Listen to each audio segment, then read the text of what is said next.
Yankees acquire Sonny Gray from Oakland as trade deadline arrives. A year ago at this time, Yankees general manager Brian Cashman had to persuade Hal Steinbrenner, the team's general managing partner, to take a most un-Yankee-like approach to the trade deadline, advising him to shed well-known and highly paid players in exchange for unproven prospects. In other organizations, this is known as a fire sale, the baseball equivalent of raising the white flag on a season, and it generally signals that a club is about to start a rebuilding program, something the Yankees had not embarked on in more than 20 years. This year Cashman reversed course, and on Monday he persuaded Steinbrenner to part with 3 of the Yankees' most prized prospects in exchange for what he believes could be the final piece in yet another Yankees championship puzzle. That piece is Sonny Gray, an accomplished right-handed starting pitcher, who came from the Oakland Athletics in a trade for 3 minor leaguers, infielder Jorge Mateo, the right-hander James Kaprielian, the Yankees' first-round draft pick in 2015, and outfielder Dustin Fowler, who was called up to the major leagues in June only to sustain a ruptured patella tendon chasing a foul ball in the first inning without even coming to bat. The retooled Yankees beat the Detroit Tigers 7-3 at Yankee Stadium on Monday in the first of the 3-game series, though Gray had not yet arrived. It was their 9th win in the last 11 games, and it preserved their half-game lead in the American League East over the Boston Red Sox, who also won.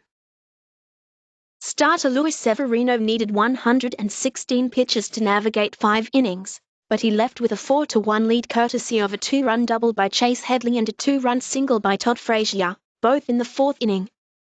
Aaron Judge added a solo home run, his major league leading 34th, in the 5th, and Clint Frazier, one of the prospects acquired last season in a trade deadline deal for the setup man Andrew Miller, tripled in the 6th run in the 7th inning and scored the 7th on a sacrifice fly by Gary Sanchez.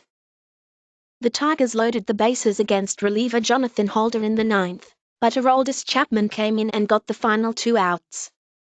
The addition of Gray, along with the acquisition on Sunday of the left-handed starter Jamie Garcia from the Minnesota Twins, bolsters the starting rotation. The Yankees recently lost starter Michael Pineda to Tommy John surgery, and 2 of their younger starters, Luis Severino and Jordan Montgomery, may be approaching innings limitations as the season goes on. "He's really good," manager Joe Girardi said of Gray. "We've faced him a number of times. We know the type of stuff that he has.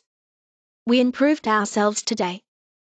Last season's trade deadline was less about improvement and more about unloading costly players.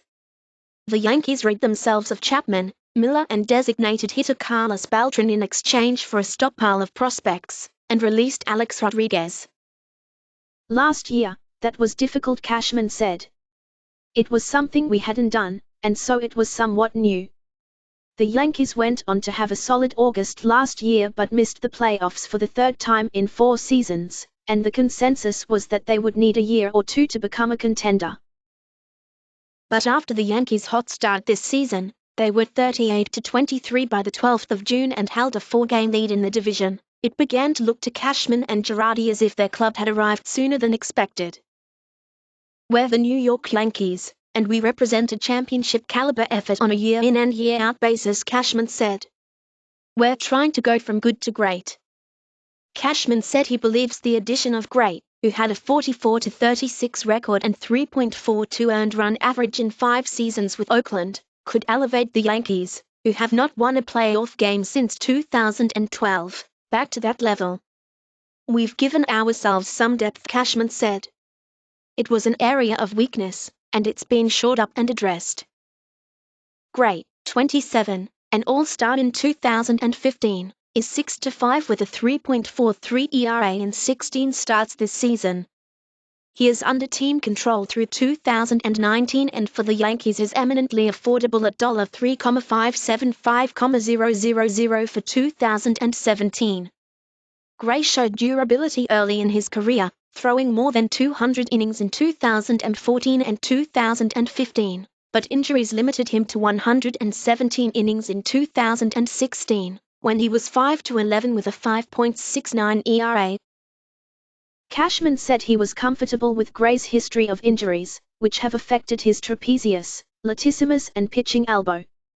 "You have to gather all the information on potential players you're acquiring," he said, as well as players you're losing, and you try to make an informed decision and live with it. And that's what we did. It was a rare deal between the Yankees and Athletics, whose last significant trade was after the 1997 season, with the Yankees acquiring third baseman Scott Brosius in exchange for pitcher Kenny Rogers. Cashman said he and Oakland GM Billy Beane had worked for several weeks on the deal, including a telephone session late Sunday. The deal was settled about an hour before the 4 p.m. non-waiver trade deadline. We've been pursuing controllable starting pitching for quite some time, but it's easy to talk about and hard to do, Cashman said. I hope Billy gets all the value that he deserves out of the decision that he made. I hope we get all of the value in the decision that we made here, too. Neither Cashman nor Girardi could say when Gray would make his first start for the Yankees. Cashman wasn't even sure when Gray would arrive in New York from Oakland, but both he and Garcia will pitch against the Indians during the Yankees' coming road trip to Cleveland that begins on Thursday. It is likely that Montgomery, who unexpectedly made the team as the number 5 starter on the strong spring training, will be removed from the rotation to accommodate Gray, who joins Masahiro Tanaka, CC Sabathia, Severino and Garcia in the Yankees' revamped starting staff. Asked if he thought the addition of Gray made the Yankees championship contenders, Cashman did not rule it out. We're going to find out, he said. The marathon is winding down, and we're in the sprint now, the last 2 months of the season. We've done everything we possibly can to continue to excel. On behalf of this fan base, this team has shown it's got the ability to allow us to push a lot of these chips in the middle of the table and recognize 2017 has a chance to be special, too. We have to wait and see how that plays out.